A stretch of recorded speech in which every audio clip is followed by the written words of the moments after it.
Bismillahirrahmanirrahim. Bismillah, Assalamualaikum warahmatullahi wabarakatuh. Apa kabar anak-anakku semuanya? Gimana puasanya hari ini? Insya Allah kuat semua, insya Allah sehat semua. Oke, Zaki ingin menyampaikan sebuah kisah seorang nabi yang mulia yang harus kita imani. Nabi ini sangat istimewa. Mengapa? Nabi ini adalah salah satu yang dipredikatkan oleh Allah Subhanahu wa taala sebagai seorang nabi ulul azmi. Mengapa demikian? Karena memiliki kesabaran yang tinggi, keteguhan hati yang tinggi, dan keimanan terhadap Allah Subhanahu wa taala yang tinggi. Akan tetapi sebelum ayah Zaki masuk ke materi, terlebih dahulu kita bersama-sama membaca surah Al-An'am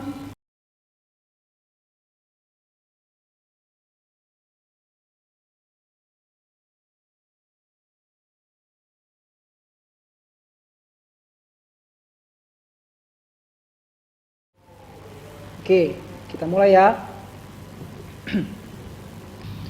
A'udzu billahi minasy syaithanir rajim.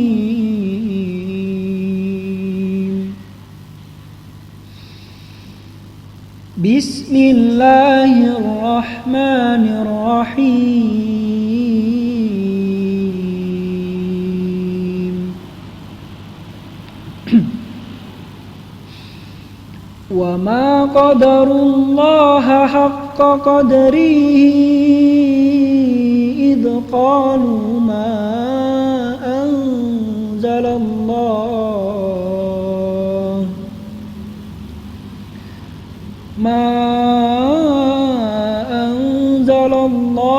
ala basharin min syai'in Qul man anzalal kitabal ladzi jaa'a bihi Musa nuran wa hudan linnas taj'alunahu qaratisa tubdunaha wa tukhfuna katsira وَعُلِّمْتُمْ مَا لَمْ تَعْلَمُوا أَنْتُمْ وَلَا آبَاؤُكُمْ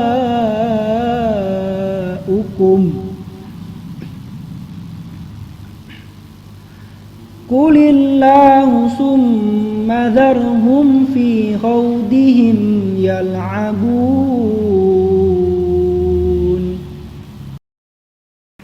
Alhamdulillah, kita sudah bersama-sama membacakan ayat dari surah Al-An'am ayat 91. Mengapa ayat ini kita bacakan? Karena ayat ini ada kaitannya dengan kisah yang ingin ayah Zaki sampaikan. Baik, kita tutup Al-Qur'annya. Nah, sebelum ayah Zaki masuk ke dalam sebuah kisah ini, ayah Zaki ingin menyampaikan beberapa nabi yang bahwasanya Allah turunkan kitab kepada mereka. Siapa saja mereka?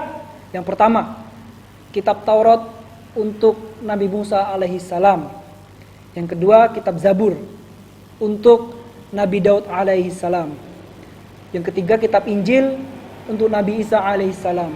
Dan terakhir, kitab Al-Quranul Karim, yang mana Al-Quran adalah penyempurna dari semua kitab tersebut yang kita yakini akan dan kita peluk sampai hari kiamat nanti. Kitab ini diturunkan untuk Nabi Muhammad sallallahu alaihi wasallam. Baik, kita masuk ke kisah tersebut. Kisah ini menceritakan tentang Nabi Musa alaihi salam, yang mana Nabi Musa ini hidup di zaman raja yang zalim, raja yang mengaku, raja yang mendeklarasikan dirinya sebagai seorang Tuhan, raja yang bisa menentukan hidup dan matinya rakyatnya. Dialah Raja Fir'aun. Ya. Tapi sebelum kita masuk, kita kenalan dulu sama ibunya Nabi Musa.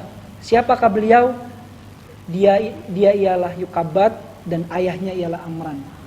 Nah, singkat cerita, Nabi Musa alaihissalam ketika di zaman Raja Fir'aun mendengar sebuah ramalan yang sangat menegangkan hatinya.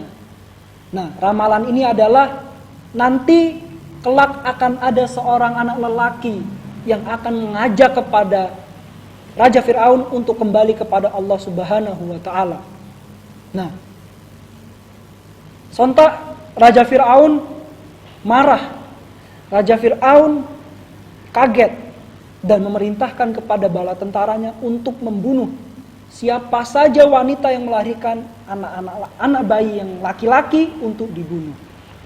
Nah, takdir Nabi Musa di sini Allah putuskan bahwasanya ketika ibunya melahirkan seorang anak bayi yang baru lahir itu memiliki kelamin laki-laki. Ini Nabi Musa. Nah, dengan kecemasan yang tinggi, rasa takut yang tinggi akan hal tersebut, Amran suaminya Yukabat menenangkan hatinya dan memiliki solusi untuk menghanyutkan Nabi Musa ke Sungai Nil. Nah, singkat cerita, yang kita tahu bahwasanya Sungai Nil adalah sungai yang paling terpanjang pertama di dunia, dan kita juga tahu Sungai Nil adalah dihuni dari setiap hewan yang buas. Akan tetapi dengan kekuasaan Allah menurunkan penjagaannya terhadap bayi Nabi Musa tersebut. Dan singkat cerita, ketika Nabi Musa itu hanyut dan terdampar di sisi Sungai Nil, nah di sini Siti Aisyah, istri dari Raja Fir'aun, menemukannya. Nah, dengan kelembutan hatinya, dengan kasih sayangnya, Siti Aisyah sudi untuk memungut, untuk mengambil bayi Nabi Musa tersebut. Dan dibawalah ke kerajaan Raja Fir'aun. Singkat cerita, ketika dewasa, Nabi Musa memberanikan diri untuk menghadap Fir'aun, untuk mendakwahkan agama Nabi Musa tersebut.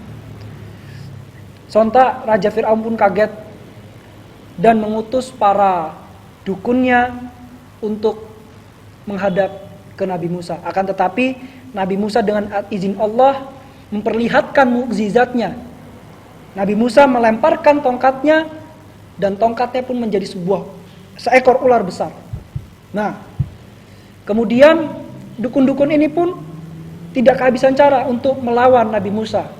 Kemudian para dukun tersebut melemparkan tongkatnya juga, akan tetapi tongkatnya tersebut menjadi beberapa ular kecil. Dan ular-ular tersebut kalah dengan mukjizatnya Nabi Musa. Kemudian singkat cerita, Nabi Musa pun mengajak para seluruh rakyatnya untuk pergi dari kerajaan Fir'aun tersebut. Akan tetapi dengan kemarahan Raja Fir'aun dengan bala tentaranya mengejar Nabi Musa dengan berjuta-juta rakyatnya.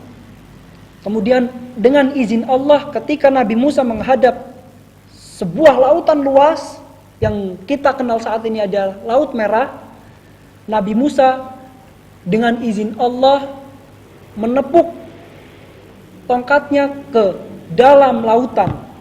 Sontak menjadikan mukjizat Nabi Musa ialah lautan tersebut terbelah menjadi dua. Allah mengizinkan itu sebagai mukjizatnya, dan Nabi Musa dengan berjuta-juta rakyatnya pun selamat. Kemudian menyeberangi lautan, akan tetapi ketika sudah sampai ujung, nah Raja Fir'aun dengan bala tentaranya pun ikut menyeberangi lautan tersebut. Akan tetapi Allah tidak mengizinkan, dan Allah menenggelamkan Raja Fir'aun dengan bala tentaranya di dalam lautan tersebut. Nah, apa yang bisa kita ambil dari kisah ini? Karena Nabi Musa adalah nabi yang istimewa, nabi yang mulia, yang harus kita imani juga. Dengan keberaniannya, dengan keteguhan hatinya, dengan keimanan yang kuat, Allah menolong Nabi Musa, Allah menolong orang yang beriman kepada Allah. Allah akan memberikan jalan keluar kepada setiap orang-orang hambanya yang mau berdoa kepada Allah Subhanahu wa Ta'ala. Kita sebagai anak-anak muslim, sebagai kaum muslimin harus selalu meningkatkan iman kita, meningkatkan girah kita untuk selalu belajar, belajar dan belajar. Berdoa, berdoa dan berdoa. Mungkin itu saja ya Aizaki sampaikan. Sebelum kita akhiri, kita baca kifaratul majlis. Subhanakallahumma wa bihamdika asyhadu an la ilaha illa anta astaghfiruka wa atubu ilaik. Wassalamualaikum warahmatullahi wabarakatuh.